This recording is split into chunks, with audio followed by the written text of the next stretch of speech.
que vocês vão comemorar 25 anos. Vocês, viu? Glória a Deus. Você vê que Deus está dando tempo para vocês virem mais um pouco. Aproveite, viu? A certeza só até os 25. Depois, ninguém sabe de mais nada. Acharam? Sim?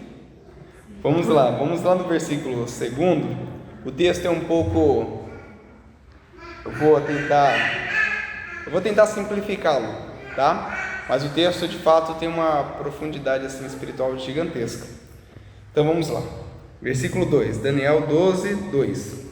E muitos dos que dormem no solo, poeirento acordarão, uns para a vida eterna e outros para o opróbrio, para o horror eterno. Versículo 3. Os que são esclarecidos resplandecerão como o esplendor do firmamento, e os que ensinam a muitos a justiça serão como as estrelas por toda a eternidade. Versículo 4.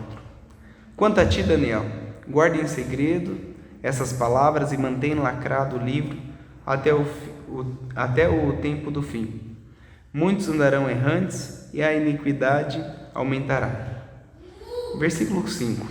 Estava olhando eu, Daniel, quando eu vi dois outros que se mantinham de pé, um sobre um lado, à margem do rio, o outro do outro lado, também à margem do rio. Versículo 6. E um deles disse ao homem vestido de linho, que se achava contra a correnteza do rio: até quando o tempo das coisas inauditas? Versículo 7. Ouvi o homem vestido de linho, que se achava contra a correnteza do rio, o qual ergueu para o céu a mão direita e a mão esquerda, jurando por aquele que vive eternamente, dizendo: será por um tempo, tempos e metade de um tempo. E quando se completar o esmagamento da força do povo santo, essas coisas todas se consumarão. 8. Eu ouvi, mas sem compreender. Então perguntei: meu Senhor, e como será a consumação dessas coisas? Ele respondeu: vai, Daniel, pois essas palavras serão fechadas, lacradas até o tempo do fim. Muitos serão purificados, alvejados e agressolados. Os maus agirão com maldade e todos os maus ficarão sem compreender. Os que são esclarecidos, porém, compreenderão, a contar do momento em que tiver sido abolido o sacrifício perpétuo e foi instalada a abominação da desolação. Haverá 1290 dias. 12. Bem-aventurado aquele que perseverar, chegando a 1335 dias. Quanto a ti, vai tomar o teu repouso. Depois te levantarás para receber a tua parte no fim dos dias. Paremos por aqui. Vamos lá, irmãos, se aprofundar um pouco nesse texto. Foi um grande desafio, porque todo livro profético, todo livro de gênero profético, ele não para somente num contexto histórico, mas na verdade a palavra ela se perdura. Então é interessante a gente analisar a partir deste ponto. O livro de Daniel é um livro profético, é um profeta que está falando que inclusive muitas dessas coisas já aconteceram, como esses 1290 dias. Também foi uma situação onde no fim do exílio se aconteceu de fato aquilo que eles chamam de alvejar o povo santo, ou seja, libertar o povo. Então algumas desses versículos já aconteceu, mas outros ainda não, principalmente o versículo 2, o versículo 3 e o versículo 4. E esses são os versículos que nós vamos enfatizar. Eu fiz questão de ler todos porque precisa de um contexto, e para nós entendermos e entrarmos de fato na palavra, se aprofundar, é importante desse contexto. Pois bem, esse livro também tem um teor profundíssimo na relação doutrinal escatológica. E o que seria isso? É o estudo pós-morte. Afinal de contas, nem eu nem vocês temos essas capacidades intelectuais, inclusive hoje, dia de São Tomás de Aquino, se não me engano foi ontem, hoje, de entender e compreender isso. E São Tomás ele define muito bem esses primeiros versículos aqui, usando justamente esse ensino de escatologia. Ele diz que escatologia, para aqueles que até não sabem, é o estudo pós a morte. Ele responde de forma clara esse texto e se torna uma das bases doutrinais da nossa fé.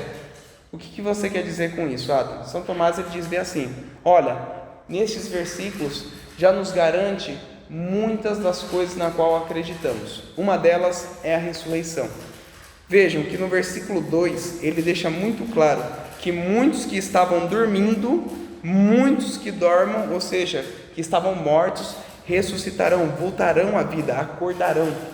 Eles usam essas palavras analógicas, mas o sentido e o objetivo de fato é esse: muitos que um dia estavam dormindo, um dia na verdade ainda estão dormindo, um dia retornarão, ressuscitarão.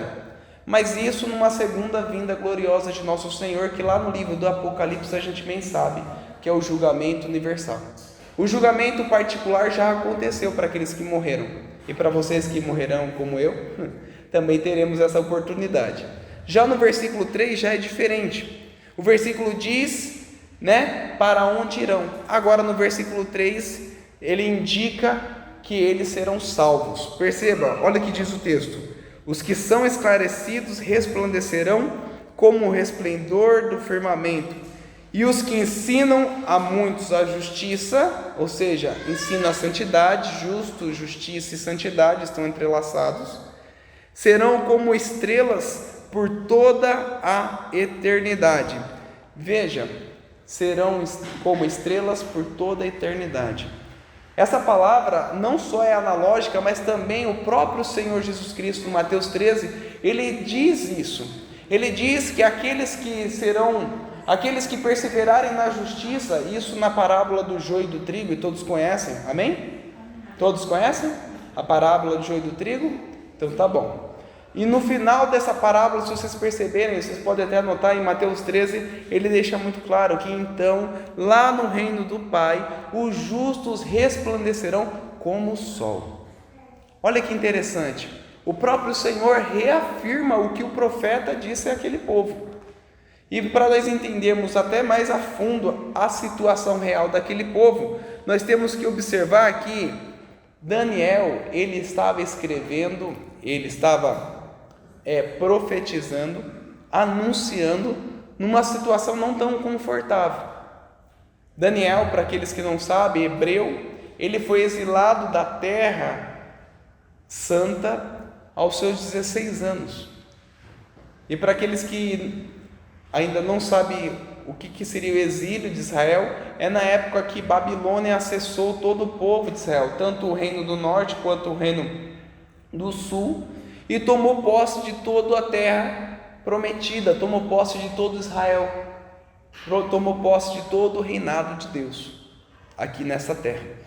E com isso, o pobre e pequeno Daniel, ele foi enviado como escravo para a Babilônia, e como escravo serviu o império, mas a sua inteligência, a sua sabedoria e a sua santidade o levou para águas mais profundas. E o interessante é nós entendermos exatamente este ponto, que Daniel, este livro em específico, esse capítulo em específico, nos traz algumas conclusões que somente por lermos, nos traz meras resoluções de curiosidade. É interessante nós lermos esses versículos e percebermos que ele nos traz somente resoluções que resolvem alguma curiosidade, como será o final das contas, porque ao ler isso a gente sai satisfeito, mas a palavra ela não tem que saciar uma curiosidade, a palavra não tem que nos dar simplesmente um entendimento. O próprio São Tomás de Aquino, na qual celebramos hoje, ele diz que de todas as obras dele, a melhor que ele pôde oferecer a Deus é a oração. Um homem sábio, inteligente, profundo na vida de sabedoria, diz que a oração é a melhor obra que ele pôde oferecer a Deus. E a mesma coisa aconteceu aqui com Daniel. Este capítulo em específico nos traz simplesmente um conhecimento, mas se nós não observarmos a fundo o que a palavra nos quer dizer, o que a palavra quer falar conosco, se nós não nos aprofundarmos nestes versículos, simplesmente saciaremos um ego, uma vaidade intelectual. E Deus não quer simplesmente dar um conhecimento, Deus quer te dar vida nova. E é isso que a palavra está nos oferecendo, vida nova. E vocês entenderão isso. Basicamente, ao estudar a vida de Daniel, e eu preciso dar esse contexto, porque para chegar nestes últimos capítulos, dizendo sobre o final dos tempos, o final das coisas, o final dessa vida, precisamos entender como ele chegou até esse dia, como ele chegou até essas conclusões. Perceba, como eu disse, ele foi exilado aos seus 16 anos, e a partir deste momento ele não teve mais a experiência do seio materno, ou digo, da sua casa, da sua família. Ele se tornou escravo, e como a gente bem sabe, escravo não tem direito. E nesse sem direito, um menino de 16 anos, que teve somente 16 anos para aprender sobre as coisas de Deus, somente 16 anos teve a oportunidade de experienciar e se aprofundar nas coisas do alto, em um seio confortável, em uma casa aconchegante. Ele agora, como escravo, deve colocar em prática o que aprendeu aos 16 anos, até os seus 16 anos. E veja que nós vemos um homem que tornou-se escravo, e para aqueles que já leram todo o livro de Daniel, ele não parou como escravo. Ao passar do tempo, ele foi subindo. O imperatriz, o império, todo o império começou a perceber que aquele escravo não era um escravo qualquer. Pelo contrário, era um homem de sabedoria, era um homem de inteligência, um homem de visão, um homem inteiramente entregue a uma força na qual eles desconheciam. E a gente bem sabe qual é essa força, é a força de Deus. E ao experienciar, ao viver todo esse exílio sobre uma sujeita escravidão, aquele homem foi subindo de cargo, foi de fato se desenvolvendo nas suas funções serviçais, ao ponto de chegar a ser um dos governantes do Império Babilônico. Irmãos, por que eu estou falando isso?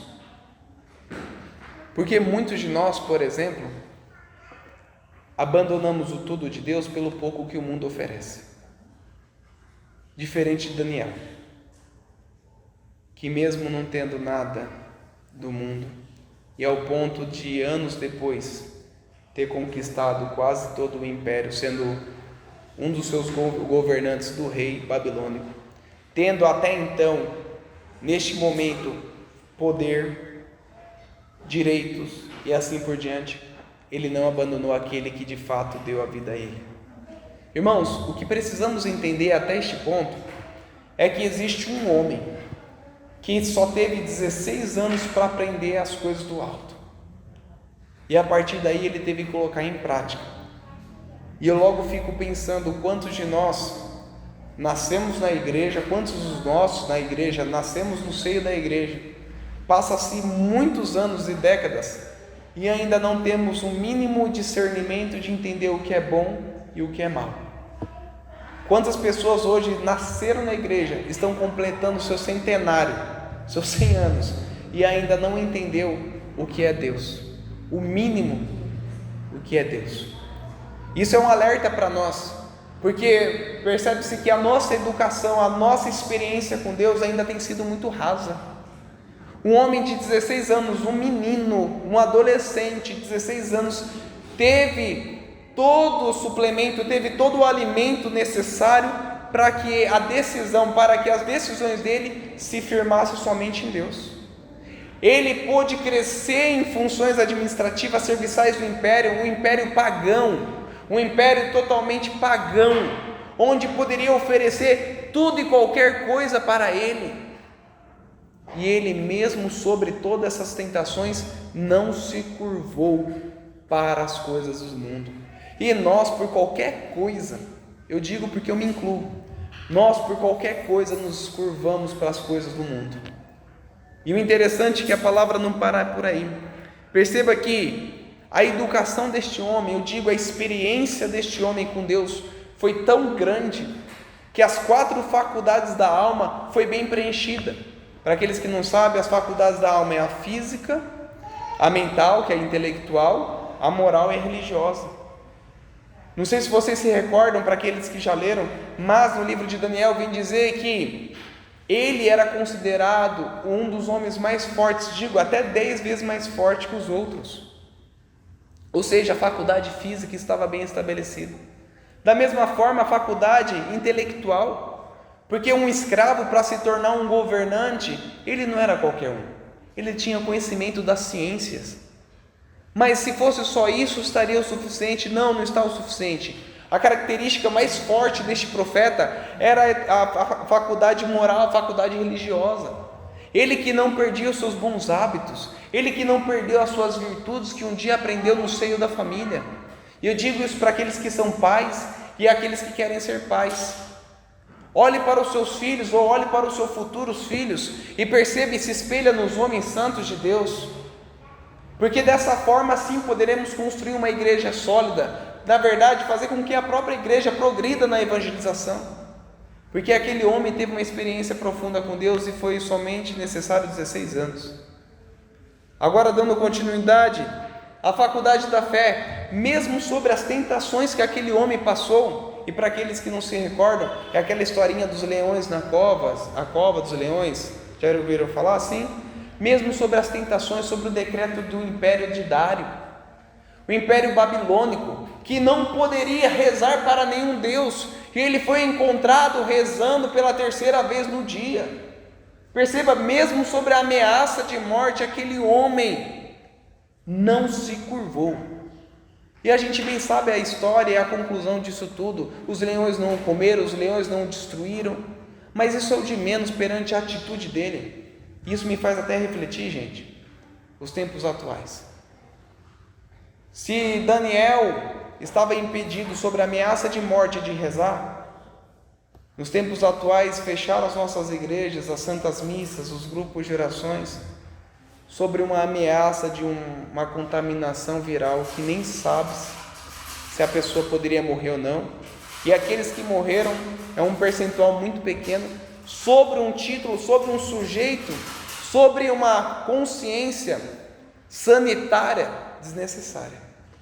Um homem sobre a ameaça direta de morte não sujeitou ao império. E nós homens, nós católicos, nós aqui, gente de Deus, nos submetemos a coisas tão pequenas, nos curvamos a tão coisas pequenas, nos calamos a tantas coisas pequenas, que aí sim dá para vermos, na verdade, nós mesmos analisarmos a diferença dos santos e da gente. Porque a falta de coragem, a falta de experiência com Deus é tão grande em nós, que nos curvamos sobre qualquer título de obediência, qualquer título de obediência pecaminosa, ou até mesmo de bem-estar físico. Se for para o nosso bem-estar físico, não vamos às missas, porque lá poderá ter Covid. Gente, isso é uma denúncia grave no grupo de oração aqui. Isso é para nós refletirmos e olharmos para este homem santo e analisarmos como está sendo a nossa cristandade, a nossa missão, o nosso batismo no Espírito Santo, a nossa experiência com Deus. Se nós nos submetemos a tais coisas de forma calada, omissa, mesquinha, vaidosa, e até nos confortamos a isso, sinto lhe dizer, mas ainda você não se encontrou com Deus. Outro fato que a palavra também nos exorta e que vem de encontro à vida de Daniel está em Mateus 7, a partir do versículo 13, e a gente bem conhece essa passagem, vocês não precisam pegar, que se refere-se à porta estreita. Diz no versículo 13: entrai pela porta estreita, porque largo e espaçoso é o caminho que conduz à perdição. Até esse ponto todo mundo entende que a porta estreita leva para o inferno, em resumo. A porta larga leva para o inferno. Enquanto, na segunda parte destes versículos, misericórdia, né, gente? É esse ponto mais importante, que é o versículo 14, diz que estreita, porém, é a porta. E presta atenção muito nisso. Talvez você nunca escutou essa explicação, porque também não veio de mim, veio de um santo. Estreita, porém, é a porta e apertado é o caminho. Dois elementos. A porta é estreita e apertado é o caminho. Agora o terceiro elemento, que conduz à vida. E poucos são os que encontram. Então a porta é estreita e apertado é o caminho, e poucos encontram os poucos os encontram. Irmãos, olha que interessante. O que tem a ver essa passagem com a história de Daniel? Tudo. Lembra que no versículo 2 eu disse que muitos ressuscitarão? Lembra que no versículo 3 eu disse que os justos brilharão como estrelas? Por que os justos brilharão como estrelas? Porque o Senhor afirmou, por exemplo, lá que o trigo, aqueles que perdurarem nesta missão sendo trigo, reinarão ao reino dos céus, estarão no reino do céu como o sol, como o brilho do sol. Veja que o Senhor, quando Ele nos oferta, na verdade nos faz um convite profundo com a experiência com Ele. Ele nos convida para uma violência, e a violência não é contra o outro, é contra si mesmo, amém? Nós já sabemos disso, o Senhor fala que devemos ser violentos, mas que violência é essa? É violência contra nós mesmos, e essa violência, existe uma conclusiva em cima dessa violência, que é crucificar a própria carne, e crucificar a própria carne não é se pregar no madeiro, na verdade é se modelar ao crucificado, não se pregar, não se pregar o madeiro, mas sim assimilar aquele que foi crucificado. E o final das contas o que afinal das contas tem a ver com a porta estreita, gente? Tudo a ver. Primeiro elemento, a porta é estreita. São João da Cruz ele define da seguinte forma: a porta estreita é aniquilar, por isso que eu falei da violência, aniquilar toda a nossa experiência sensitiva, tudo aquilo que é sensível, tudo aquilo que é externo, seu corpo, seus prazeres, seus gostos, seus apegos, seus desejos, os teus sonhos, os teus pecados, os teus méritos, as tuas graças, aquilo que é bom. Sabe aquilo que é bom? Seus filhos. Desapegar. Primeiro ponto para nós entrarmos na porta estreita, meus irmãos, e se assimilarmos como este grande profeta que aqui lemos, justamente é isto: resplandecer como as estrelas. Ter luz é se assimilar à luz, e nós já bem sabemos quem é a luz, é o Cristo. Então, se você quer de fato se assimilar a Cristo, se nós queremos, precisamos aniquilar primeiro aquilo que é sensitivo, aquilo que é exterior, aquilo que é mediador, não aquilo que é interior. Na verdade, é uma mediação entre o filho com o pai, que é as coisas externas. Você precisa aniquilar os seus apegos, você precisa aniquilar os seus desejos, aquilo que te afasta de Deus. Isso é mais do que óbvio. Essa fala, na verdade, não é nem para os pagãos, isso fala para os cristãos, porque os pagãos, o primeiro passo na fé, o primeiro passo na conversão, ele de fato é abandonar o pecado mortal, é abandonar os pecados veniais e assim ir se aprofundando. Agora estou falando para uma comunidade carismática, eu estou falando para aqueles que estão na igreja, aqueles que já iniciaram a fé. Eu estou dizendo que para você não é abandono do pecado mortal, porque isso você já deveria ter feito. Na verdade, nunca nem deveria ter aderido, mas já que aderiu, você um dia abandonou, amém? Agora é a hora de você aniquilar o sensível da sua vida.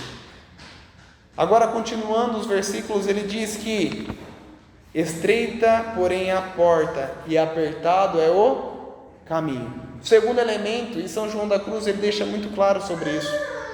Por que o caminho é apertado? Porque de fato o caminho é estreito. E essa parte do versículo, ele se refere diretamente à parte racional do homem, não mais à parte sensitiva da porta estreita, das coisas externas, mas agora das coisas internas, da alma. Se no primeiro elemento você já está fazendo, desapegado das coisas materiais, das coisas afetivas, dos seus filhos, dos seus familiares, tudo bem, você já deu grandes passos na fé, mas ainda não é o suficiente para resplandecer como as estrelas, não é o suficiente para brilhar como o sol. Para você chegar neste grau de intimidade com Deus, essa subida do Monte Carmelo, para essa subida para o céu. É necessário com que você agora aniquile tudo aquilo que está na sua razão, a sua alma, os seus apegos afetivos aqui, das suas experiências sensitivas, das suas experiências interiores, das suas memórias. Tudo tem que ser direcionado para Deus. Aqui na sua alma, tudo tem que ser direcionado para o Senhor. São João, o santo, ele deixa muito claro isso. É necessário aniquilar as coisas de fora, mas também aniquilar as coisas de dentro. Como nós teremos um encontro com o Senhor? Como estaremos intimamente ligados com Deus, se ainda somos diferentes dele? Entende, irmãos? Na terceira parte desses versículos que eu li, ele diz que poucos são os que o encontram, poucos são os que encontraram este caminho, poucos são os que encontraram essa porta estreita. Sabe por que são poucos? Porque são poucos que estão dispostos a viver uma desnudez espiritual. E se você não sabe o que é desnudez espiritual, é tudo isso que eu falei. É você viver inteiramente para Deus, entregue a Deus, desapegado dessas coisas deste mundo, aniquilado para as coisas, para os prazeres, para as vontades, para os desejos. A vontade é divina, não humana. Se assimilar a Cristo é fazer como São Paulo fez, ao ponto de ele nem saber mais se era ele que vivia, mas era o próprio Cristo que vivia nele. Vocês compreendem isso? Esse é o caminho de santidade. Isso é o que Daniel viveu. Santo Daniel. Perceba-se que os grandes santos, tanto do Antigo Testamento como dos Novos, do Novo Testamento e dos tempos atuais, a metodologia é a mesma. O que eu estou falando para vocês não é um conteúdo meu. O que eu estou falando, anunciando para vocês, não é o que um grande pregador disse ou alguém disse, não. O que eu estou falando é o caminho que o próprio Cristo trouxe no Evangelho. Porque o próprio Senhor fala bem assim: quem quer me seguir, tome a sua cruz e me siga. E o próprio Senhor no Evangelho de São João também afirma que se o grão de trigo caído na terra não morrer, ele fica só, e se morrer, produz muito fruto. Você percebe que o Senhor está nos chamando para morrer? Mas é para morrer para as coisas dessa vida, gente. É para morrer para as coisas dessa vida. É para morrer para os apegos dessa vida, os apegos que nós criamos, os apegos que um dia meu pai, minha mãe, um dia que seus pais ensinaram a vocês. Quem nunca falou ou quem nunca escutou que a grande conquista de um brasileiro é ter a sua casa própria? Já escutaram isso? A maior conquista de um homem e de uma mulher tem que ser o reino do céu, gente. Casa própria fica. A casa própria fica. Nem nos nossos caixões terão gaveta, gente. E eu não estou falando apego pelos bens, pela matéria, eu estou falando apego até pelas coisas mais pequenas. E aquele homem não tinha. O que ele mais desejava era estar na presença de Deus. Perceba que ele não tinha apego nem ao seu poder, porque mesmo ele saindo de escravo e se tornando governante, nem apego à sua vida teve. Nem apego à sua vida teve. Agora eu pergunto a vocês: como está o apego aí da sua vida? Como está sendo a experiência entristecedora de não saber por qual caminho seguir? O que o Senhor está nos convidando hoje, meus irmãos, é um caminho de santidade. O Senhor nos está dando uma direção. E eu digo, não existe atalho para o céu. Não existe atalho para o céu. O caminho é o mesmo. O caminho é o caminho que todos os santos e o próprio Cristo viveu, o próprio Cristo passou. Subir a este monte, subir em encontro com o Senhor, exige da gente, de fato, como viajantes dessa terra, como peregrinos desta vida, porque afinal de contas nós somos peregrinos, viajantes é não carregar carga, é não carregar prendas e nada que possa nos prender a essas coisas inferiores, porque a subida ao céu é uma subida íngreme, é uma subida totalmente íngreme. E se nós estivermos apegados a tantas essas coisas, se nós estivermos presos a tantas coisas, meus irmãos, os obstáculos, todas essas coisas se tornarão empecilhos, serão pedras de tropeço, e nós não chegaremos no ponto cume, no ponto máximo desta montanha. Se nós estivermos apegados a tantas essas coisas, se nós não colocarmos em prática esta palavra, toda essa subida íngreme, jamais chegaremos ao ponto superior, às coisas superiores, sempre viveremos no raso. E o raso, muitas das vezes, é eterno e entristecedor. A gente já sabe quem viveu no raso, ou aqueles que viveram no raso, ou aqueles que optaram viver no raso, é aqueles que foram condenados. O Senhor nos chama para as coisas superiores, o Senhor nos chama para as coisas do alto, porque sem o esforço, sem a busca unicamente de se unir a Deus, sem a busca de se unir a Deus, tudo que não pertence a Ele, tudo que não pertence ao próprio Deus, não pode ser ajuda alguma para chegar a Ele. Meus irmãos, em João 12 vem dizer: quem se apega à sua vida, perde, mas quem não faz conta da sua vida neste mundo, há de guardá-la para a vida eterna. Mas é preciso também entender que morrer para si mesmo, nada tem de desprezar a si nem os outros. Morrer para si mesmo, pelo contrário, é libertar-se de todo o mal e servir unicamente e perfeitamente a Deus. Se você chegou aqui neste grupo de oração, esperando simplesmente um conto, uma história, ou algo que pudesse agregar a mera resolução da curiosidade, ou simplesmente por uma experiência de oração, eu digo que não é exatamente isso que Deus preparou para hoje. O que Deus preparou para hoje é um caminho claro, objetivo de como chegar a Ele, como chegar ao céu.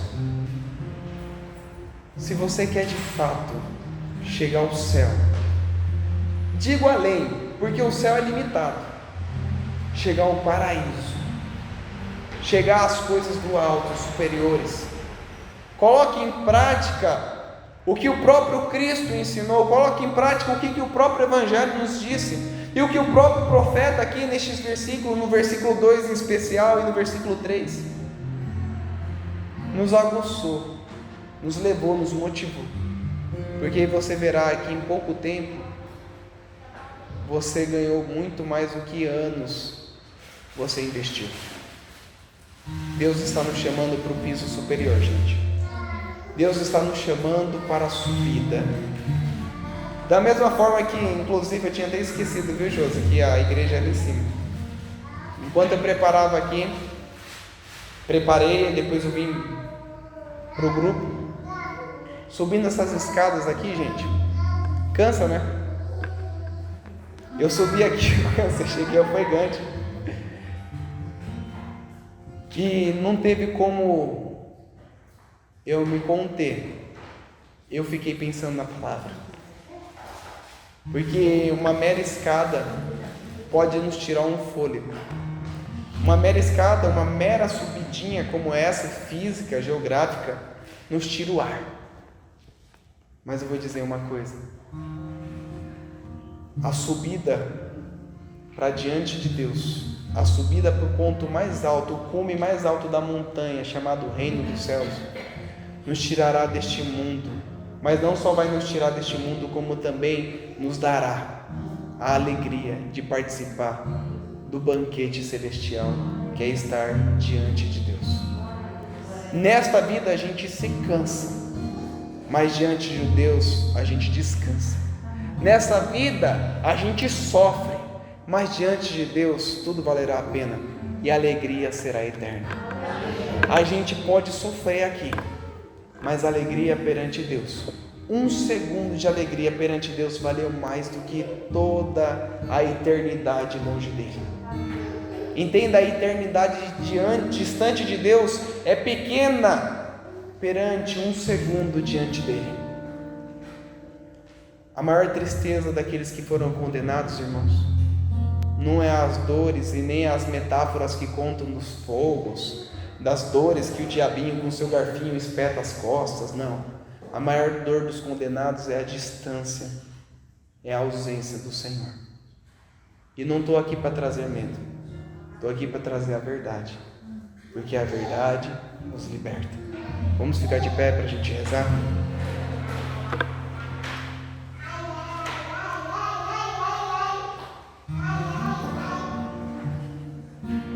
Minha gente, o Evangelho é simples. A vida de santidade é um pouco complicada, um pouco dolorida. E eu digo que não só dolorida e um pouco complicada porque nós não tivemos bons pais, eu digo assim, na fé para nos ensinar. O que hoje nós estamos vivenciando e aprendendo aqui neste grupo de oração. Quem já sabia tudo isso aí, levanta a mão. Acho que não, né? Mas Deus está te dando a oportunidade. Agora é a hora da gente cuidar das nossas almas e cuidar das almas dos nossos, viu, família? Cuidar das almas dos pequenos, porque diante do Senhor nós responderemos pelas nossas almas e as almas dos nossos. E essa resposta não é sobre se fizemos bem ou não fizemos bem, é se amamos profundamente a Deus ou não. Eu quero convidar você agora, neste momento de oração, você se lançar diante do Senhor, se lançar ao coração dele e de fato desejar profundamente amar a Ele, ao ponto de toda essa metodologia de santidade seja clara, fácil. Porque eu digo que é um grande peso tudo isso para aqueles que não amam o Senhor, mas para aqueles que amam a Deus é um prazer sofrer como Cristo sofreu. Fecha teus olhos diante do Senhor, diante de nosso Deus, com as tuas mãos também abertas, seus braços abertos. Eu convido você a se lançar ao colo de Deus, se lançar ao coração do Pai, e com muita clareza e firmeza de alma, eu convido você a dizer ao Senhor, com a sua boca, com o seu coração e com a sua ação, o quanto você quer amar mais a Deus. Sim, porque você, no final das contas, meu irmão, diante do Senhor, brilhará como as estrelas, será iluminado como o sol. Os justos chegarão ao eterno, o justo chegará ao justo. Assimilar a Cristo, unir-se a Deus, é estar diante do Senhor, inteiramente modelado, inteiramente conformado à vontade de Deus. E o Senhor está te chamando a unificar a vontade, sua vontade, a vontade divina. O Senhor está te chamando, o Senhor está nos chamando a nos unir a Deus a tal ponto que não exista mais a vontade própria humana, mas a vontade divina encarnada em nosso ser, a vontade divina encarnada em nossa alma. Nem que as coisas externas desapareçam, nem que as coisas internas desapareçam, mas unir-se à vontade de Deus é o que mais precisamos, meus irmãos. Por isso, diante do Senhor, eu convido a você dizer: Senhor, diante disso tudo, me ensine a te amar. Ensina-me a te amar, Senhor, para sofrer. Ensina-me a te amar, Senhor, para crucificar a minha carne. Ensina-me a te amar, Senhor, para ser um grande homem, uma grande mulher diante de Ti, não diante dos homens. Porque eu vim para esta vida não para agradar homens. Eu vim para esta vida para agradar o Teu coração, aleluia. Eu vim para esta vida para agradar a Ti, e somente a Ti, e nada mais, e nada mais, e nada mais. Somente a Ti, somente a Ti, somente a Ti, aleluia. Agradar o Teu coração é o que eu quero, Senhor Deus. Sim, alegrar a Ti, completar a minha alma na Tua presença, completar a minha alma diante de Ti, e fazer em Ti, Senhor, o esplendor de Tua criação, que é a perfeição, a criação perfeita. Eu, como filho Teu, quero ser a criação perfeita em Tuas mãos, e amando a Ti, Senhor, me unir está íntimo, profundamente íntimo, não querer mais nada nesta vida, a não ser amar a Ti, amar a Ti, amar a Ti, somente amar a Ti, ah, Senhor.